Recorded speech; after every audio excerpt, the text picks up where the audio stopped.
이 말씀 베드로전서 5장 8절부터 10절 말씀입니다. 베드로전서 5장 8절부터 10절 말씀, 우리 온 마음을 다해서 한 목소리로 하나님 말씀 봉독하시겠습니다. 근신하라, 깨어라, 너희 대적 마귀가 우는 사자같이 두루다니며 삼킬 자를 찾나니 너희는 믿음을 굳건하게 하여 그를 대적하라. 이는 세상에 있는 너희 형제들도 동일한 고난을 당하는 줄을 알미라. 모든 은혜의 하나님 곧 그리스도 안에서 너희를 부르사 자기의 영원한 영광에 들어가게 하시니가 잠깐 고난을 당한 너희를 친히 온전하게 하시며 굳건하게 하시며 강하게 하시며 터를 견고하게 하시리라. 아멘. 미국의 크리스천 포스트에 기사가 났는데 아마 여러분들도 잘 아시는 기사라고 생각이 됩니다. 이 캘리포니아 주 대법원에서 최근에 그 존 맥카터 목사님, 그 교회에 대해서 예배를 제한했던 이 카운티의 행정명령이 종교의 자유를 제한하는 것이다, 그걸 침해한다. 그래서 카운티하고 주 정부가 이 교회 측에 변호사 비용으로 40만 불씩 각각 배상을 해야 된다 하는 행정명령이 내려졌습니다.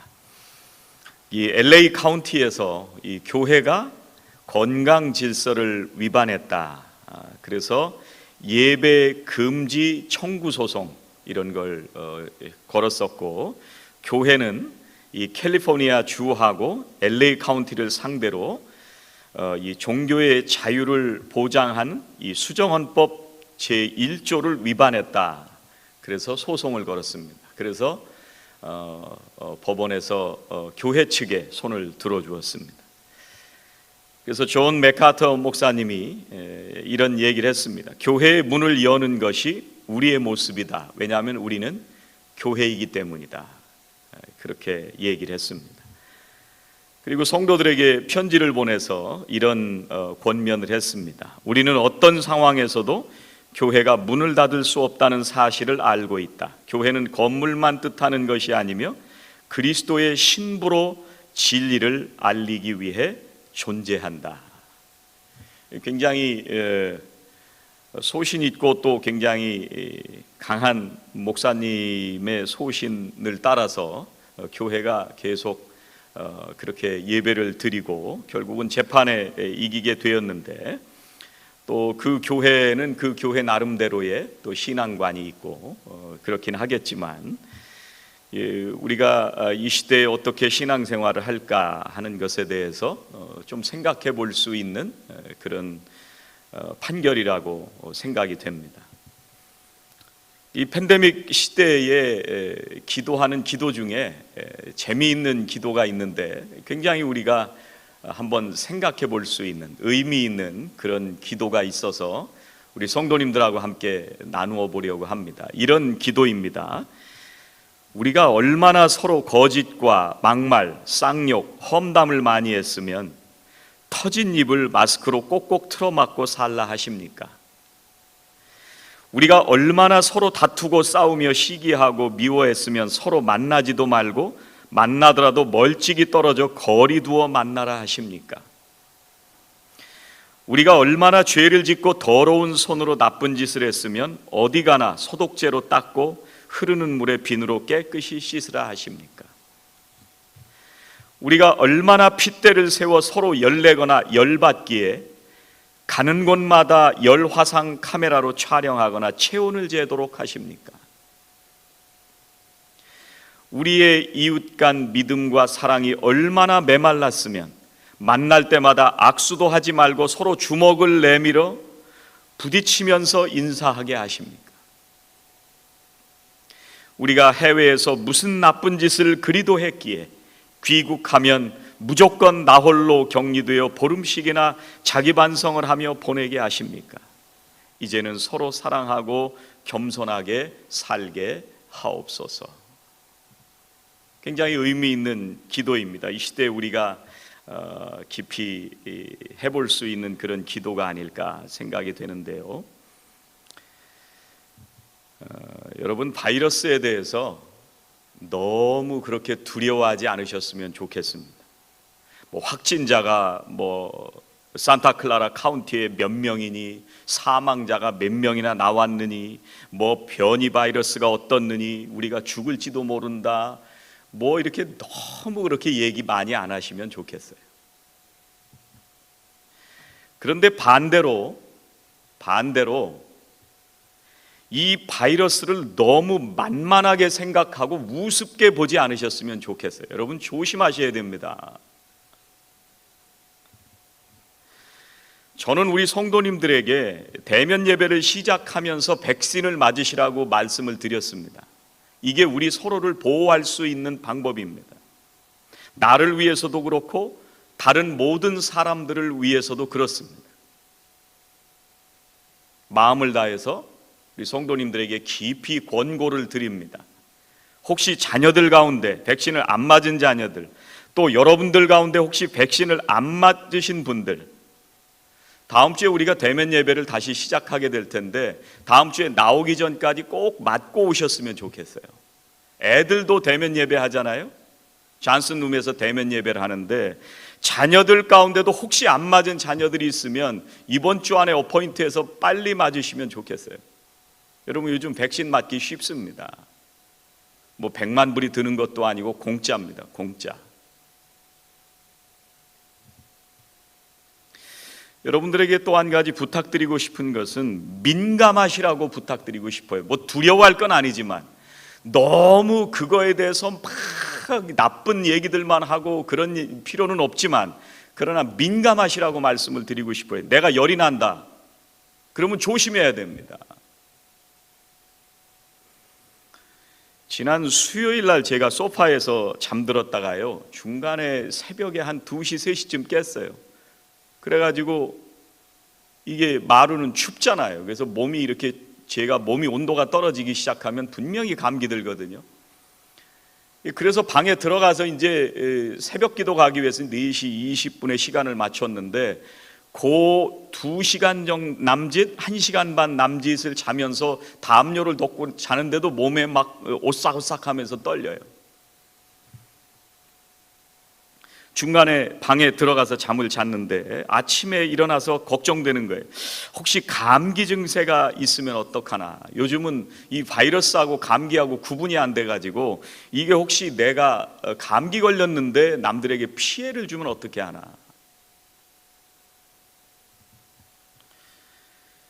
이번에 제가 코로나 테스트를 3차에 걸쳐서 했습니다. 2주간의 잠복 기간을 충분히 생각을 해서 3번을 바이러스 검사를 했어요. 네거티브가 다 나왔습니다.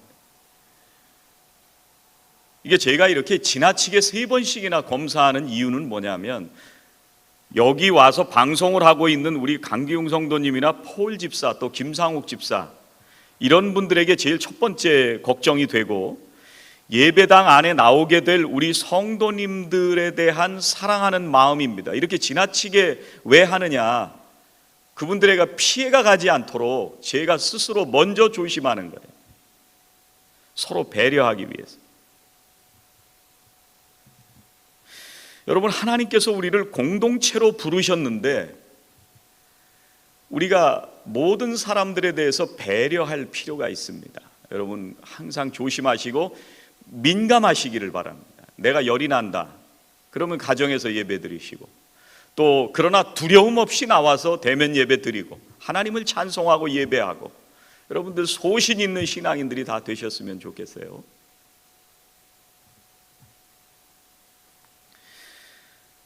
여러분 살다 보면 이 갑작스러운 일을 겪을 때가 있어요.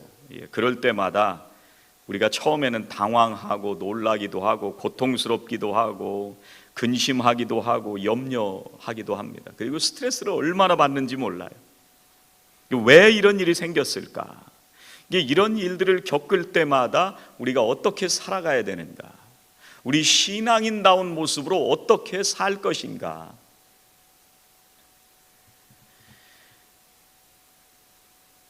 지난주 중에 뉴욕의 한 분하고 통화를 했는데 예전에 미국 분하고 결혼하신 분이셨는데 이분이 이제 미국에 와서 오래 살았지만 체크를 어떻게 쓰는지도 모르고 가스를 어떻게 넣는지도 모르고 이분이 평생 남편 의지해서 사는 거예요. 근데 남편이 갑자기 코로나 때문에 돌아가신 거예요. 그러니 이거 어떻게 살아갈 방법이 없는 거예요.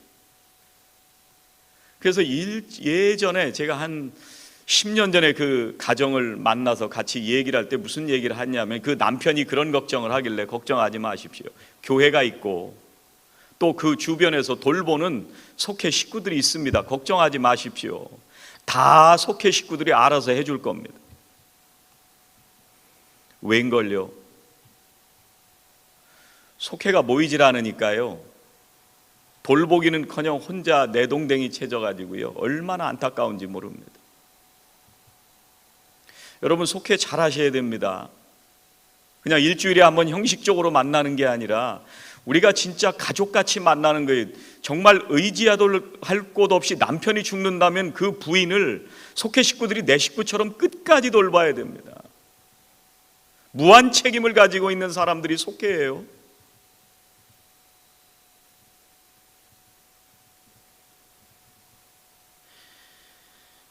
우리가 갑작스럽게 당황스러운 일들이 일어날 때, 우리들에게 고난이 닥쳐올 때, 우리들에게 예기치 못한 일들이 생겨날 때 가장 먼저 우리 신앙인들이 생각해야 될 것은 누구에게나 일어날 수 있다. 이걸 먼저 생각하시면 좋겠어요. 누구에게나 일어날 수 있다. 베드로전서 4장 12절에 이렇게 말씀하세요. 사랑하는 자들아 너희를 연단하려고 오는 불시험을 이상한 일 당하는 것 같이 이상히 여기지 말라. 사도 베드로가요, 사랑하는 자들아 너희를 연단하려고 오는 불시험을 이상한 일 당하는 것 같이 여기지 말라. 사랑하는 자들아, 예수 믿는 사람들입니다. 믿는 사람도 예기치 못한 일들이 일어날 수 있고 인생에 허망하고 황망한 일들이 갑자기 일어날 수 있다는 거예요. 그럴 때 어떻게 생각을 해야 되냐면 제일 먼저 누구에게나 일어날 수 있다.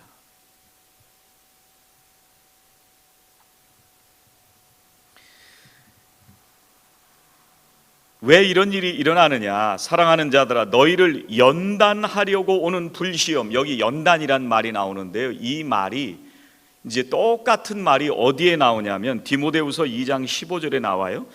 너는 진리의 말씀을 옳게 분별하며 부끄러울 것이 없는 일꾼으로 인정된 자로 자신을 하나님 앞에 드리기를 힘쓰라. 이 연단이란 말이 여기서 무슨 말하고 똑같은 말이냐면 부끄러울 것이 없는 일꾼으로 인정된 자로, 이 인정이라는 말하고 연단이라는 말하고 똑같은 말입니다. 그럼 이 인정이라는 말은 무슨 말이냐? 무슨 말이길래 연단이라고 얘기를 하느냐? 여러분 로마 시대에는요 돈을 주화를 썼잖아요. 그래서 이 주화를 만들었는데 요즘같이 뭐 자동으로 돈을 찍어서 만드는 그런 시대가 아니니까 이제 두들겨서 만들었단 말이에요. 불에도 넣었다가 물에도 넣었다가 다시 빼서 두들기고 이제 여러 가지 10가지 공정을 거쳐오는데 마지막 단계에서 그걸 검사하는 사람이 이거 주화로서의 가치가 있다. 그걸 딱 인정하면 황제의 도장을 찍어줬습니다. 그러니까 이렇게 인정을 받았다. 이 얘기가 연단인데 연단은 뭐냐면 우리가 그리스도인으로 살아가면서 신앙의 연단이 지나가면 하나님의 인정을 받는 그리스도인이 된다는 거예요. 이게 연단입니다. 지금도 우리가 그런 과정을 지나가는 거예요. 주님 부르시는 그날까지 우리의 삶에 계속되는 모든 일들이 고난입니다. 그런데 그것을 우리는 고난이나 고생, 역경이라고 부르질 않고 연단이라고 부르는 겁니다.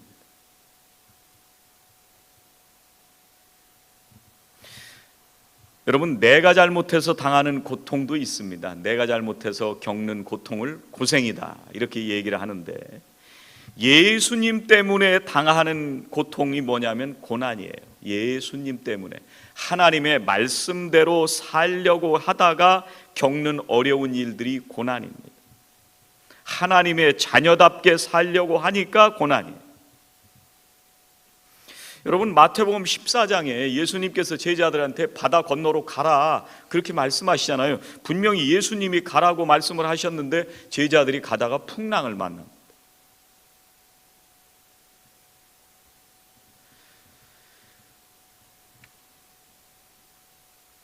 여러분, 우리가 이 고난의 때를 잘못 지나가면 그냥 이 고난이 낭비되고 손해를 보고 그냥 끝나게 됩니다. 그래서 우리가 신앙인들은 이 고난을 잘 지나가야 되는데, 우리가 잘못 지나갈 때 어떤 일이 생기느냐, 잘못 지나가면은요 우리 믿음이 자라질 않습니다. 낭비하는 거예요. 하나님께서 우리를 이 고난을 통해서 양육하시거든요. 연단하시고 양육하십니다. 징계를 통해서, 또 시련과 연단을 통해서 우리를 양육하세요. 왜 그러냐면 우리가 하나님의 자녀이기 때문에. 히브리서 12장 5절부터 8절은 이렇게 말씀합니다. 내 아들아, 주의 징계하심을 경히 여기지 말며 그에게 꾸지람을 받을 때 낙심하지 말라. 주께서 그 사랑하시는 자를 징계하시고 그가 받아들이시는 아들마다 채찍질하심이라 하였으니 너희가 참음은 징계를 받기 위함이라. 하나님이 아들과 같이 너희를 대우하시나니 어찌 아버지가 징계하지 않는 아들이 있으리요. 징계는 다 받는 것이거늘 너희에게 없으면 사생자요 친아들이 아니니라. 자녀들이기 때문에 징계를 통해서 바른 길 가게 하시고 신앙이 성장하게 하신다는 거예요. 그러니까 징계를 피하면 우리의 믿음이 자라질 않는 겁니다. 로마서 5장 3절 4절도 말씀하시죠. 우리가 환난 중에도 즐거워하나니 이는 환난은 인내를, 인내는 연단을, 연단은 소망을 이루는 줄 알미로다. 여러분, 우리가 이 고난의 때를 잘못 지나가면 또 무슨 일이 생기느냐, 이 고난에 대해서 우리가 성경적인 관점을 가지고 살아야 되는데, 이 고통스러운 일이나 고난을 겪을 때 우리가 바른 성경에 근거한 생각을 가지고 살지 않으면 굉장히 고통스럽게 이 고난을 지나갈 수가 있습니다. 무슨 생각이 드냐면, 하나님께서 왜 나를 돌아보시지 않지? 하나님이 나를 버리셨나? 이런 생각을 하게 돼요. 그래서 고통스러운 상황에 빠지게 되면은요, 하나님을 신뢰하는 것이 무너져 버립니다. 그래서 더더욱 고통스럽게 살아가게 돼 있습니다. 그리고 우리가 고난을 당할 때 잘 지나가지 않으면요, 우리가 받은 소명을 저버리게 됩니다. 이게 고난을 받으면요, 소명을 저버리고 더 쉬운 길, 내가 편한 길, 내 마음대로 하면서 살게 됩니다. 그래서 성경은 고난을 우리에게 어떻게 생각하라고 말씀하시느냐, 주님이 해결하셨다 이렇게 생각하라고 말씀하세요. 주님이 그 고난을 이미 해결하셨다 이렇게 생각하라고 하는 겁니다. 여러분, 성경에서 뭐라고 말씀하시냐면 죄의 삭은 사망이다 이렇게 말씀을 하세요. 고난을 받고 또 주님께서 십자가에 죽으셨습니다. 그 당시엔 이걸 뭐라고 생각했냐면 율법의 저주다 이렇게 생각을 했어요. 그 나무에 달린 자마다 저주를 받은 자 아니라 이렇게 생각을 했거든요. 그래서 하나님의 심판을 받았다 그렇게 생각을 한 거예요. 그런데 주님께서 십자가에 피 흘리시면서 마지막에 뭐라고 말씀하셨냐면 다 이루었다 이렇게 말씀하십니다. 이 다 이루었다라고 하는 말씀은 우리의 모든 죄의 대가, 죄로 인해서 치루어야 될 모든 형벌, 모든 심판, 하나님의 모든 진노, 이 문제를 다 깨끗하게 해결하셨다는 말씀입니다.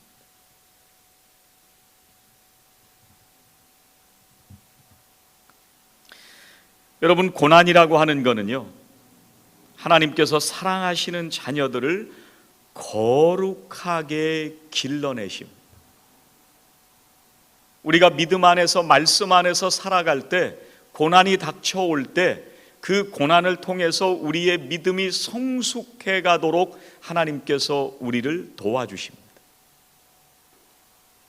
여러분, 시편 119편 71절은 이렇게 고백합니다. 고난 당한 것이 내게 유익이라. 이로 말미암아 내가 주의 율례들을 배우게 되었나이다. 주의 입의 법이 내게는 천천 금은보다 좋으니이다. 주의 손이 나를 만들고 세우셨사오니 내가 깨달아 주의 계명들을 배우게 하소서. 여호와여, 내가 알거니와 주의 심판은 의로우시고 주께서 나를 괴롭게 하심은 성실하심 때문이니이다. 여러분, 우리가 고난을 당하면요, 인생에서 뭐가 진짜 중요한지를 알게 됩니다. 그전엔 생각도 안 하고 살았는데 고난을 당하면 내가 미처 생각하지도 못하고 살았던 그것이 제일 중요하구나, 그걸 알게 됩니다. 정말 중요한 것이 뭔지를 알게 되는데, 우리가 고난이 오게 되면 우리가 회개하게 되고 우리가 잘못 살아가던 인생의 방향을 수정하게 되고요, 젊을 때는 내가 힘이 좋다고 해서 힘을 쫓아서 살아가고, 예전에는 돈이 제일 중요하다고 돈을 쫓아서 살아가고, 옛날엔 건강을 잃으면 안 된다고 생각을 해서 건강을 쫓아서 살아갔습니다. 그런데 돈을 잃어보고 힘을 잃어보고 건강을 잃어보니까요, 인생에서 뭐가 중요한지, 뭐가 진짜 중요한지를 알게 된 거예요.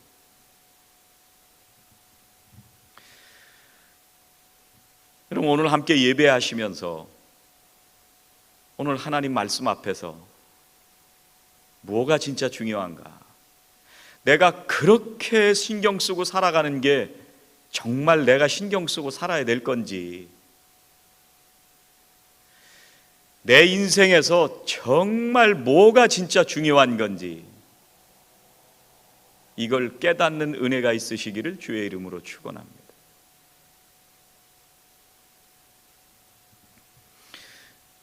여러분, 제가 아는 분 하나가 이민 온 지 한 40년 전에 오셨을 거예요.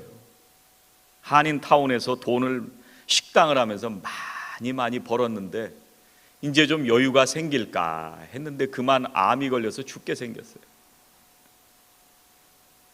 여러분, 돈이 그렇게 중요해서 쫓아 살다가 결국은 진짜 중요한 게 뭔지를 나중에 깨달은 거예요.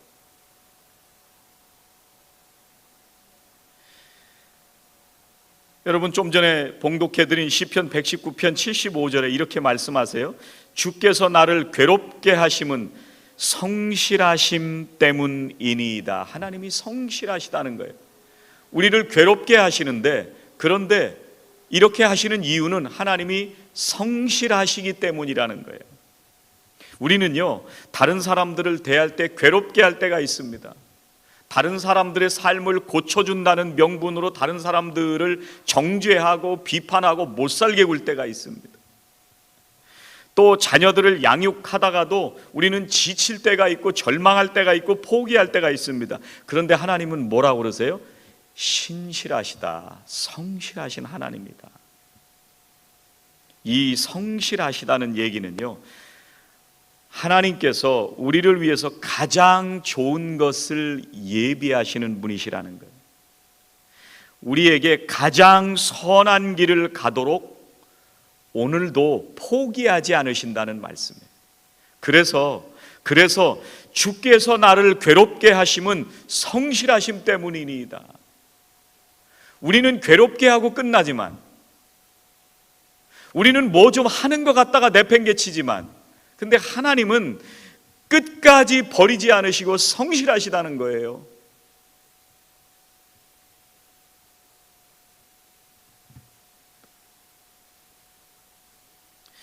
여러분, 우리가 이 땅에 사는 동안에 우리가 고난을 피할 수도 없고요, 죽음을 피할 수도 없습니다. 어떤 때는 자존심이 무너지고 명예가 무너지기도 하고요, 어떤 때는 경제가 몰락됨으로 인해서 부끄러움을 당하기도 하고요, 인생에 실패한 것처럼 느껴질 때도 있고요, 다른 사람들과의 관계에 실패할 때도 있습니다. 어떤 때는 내가 잘 낫지도 않는 질병에 걸릴 때도 있습니다. 우리가 또 주님을 위해서 살다가 겪게 되는 수많은 고난들이 여러 가지 모습으로 우리들에게 찾아오게 되지만, 그런데 하나님께서 여전히 성실하신 거예요.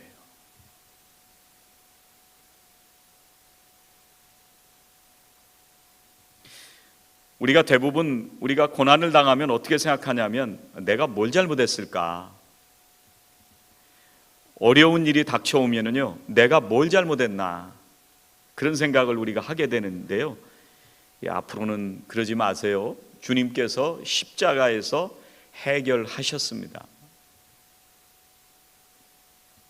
우리가 고난을 당할 때 하나님을 찾고 하나님 앞에 가서 기도하고 하나님 앞에 부르짖고 하나님 앞에서 나의 그 원통하고 억울한 마음을 털어놓고, 하나님 왜 이 고난이 나에게 왔습니까? 이렇게 하나님 앞에 질문을 하는데, 이건 우리가 그 이유를 알고 싶어서 질문을 하는 게 아니에요.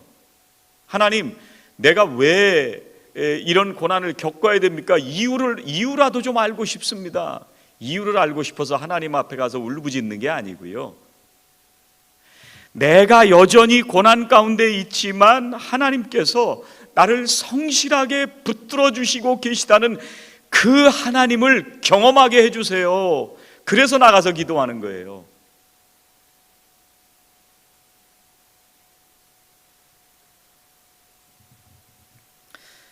여러분, 하나님께서 이삭을 허락하시고요, 아브라함에게 이삭을 허락하시고요, 어느 날 갑자기 이삭을 제물로 바치라고 그래요. 아브라함에게 이 청천벽력 같은 하나님의 명령입니다. 여러분, 인신제사, 사람을 제물로 바치는 제사는 이게 하나님의 법이 아닙니다. 근데 이렇게 명령하시는 거는요, 하나님의 뭔가 말씀하시고 싶으신 그 하나님의 뜻이 있으신 거예요.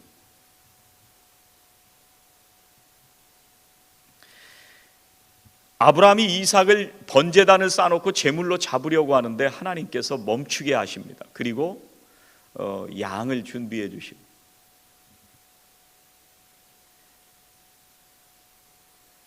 하나님께서 뭘 알려주고 싶으셨느냐면요, 자식을 제물로 드려야 하는 이 청천벽력 같은 명령 앞에, 그 고난과 고통 앞에 하나님께서는 여전히 성실하셔서 한 번도 변함없이 아브라함을 사랑하시고 여호와 이레로 제물을 준비해 주셨다고 하는 그 하나님의 사랑과 은혜를 알려주고 싶으셨던 거예요.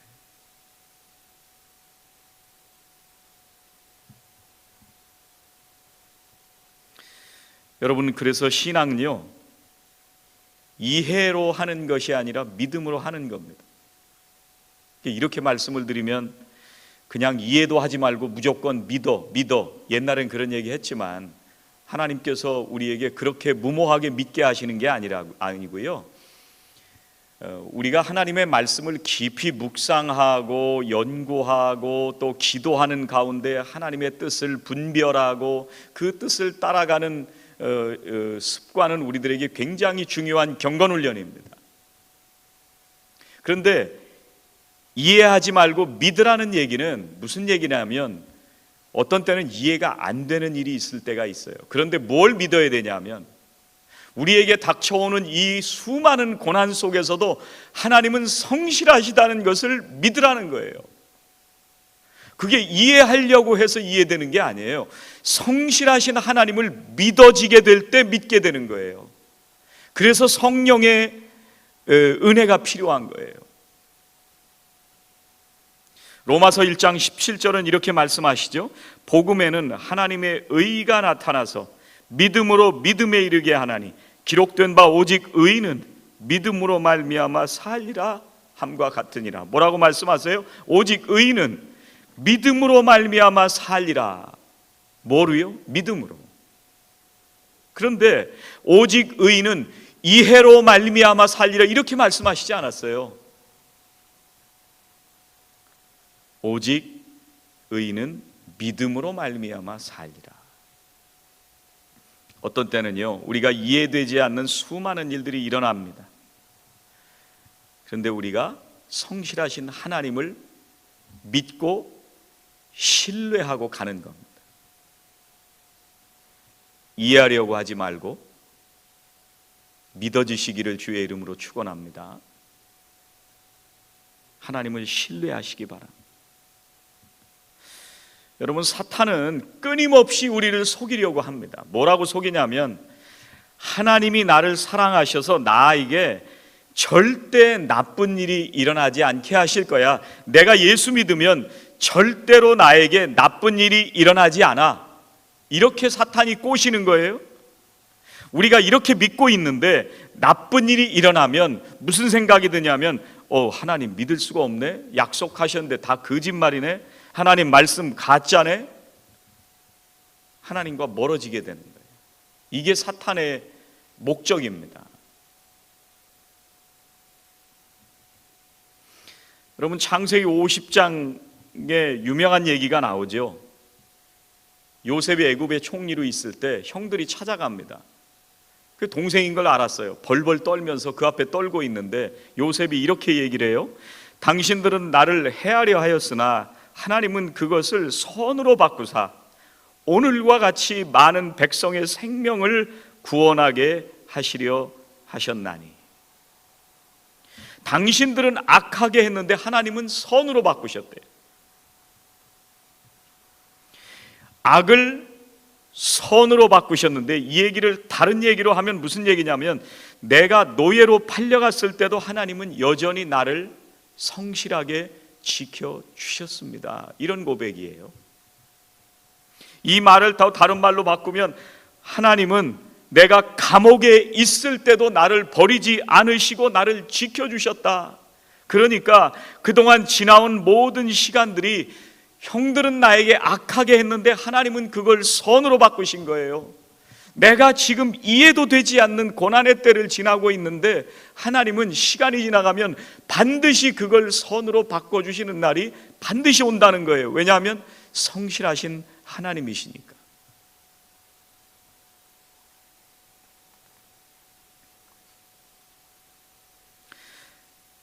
우리가 살면서 수많은 일들을 겪으면서 살아갑니다.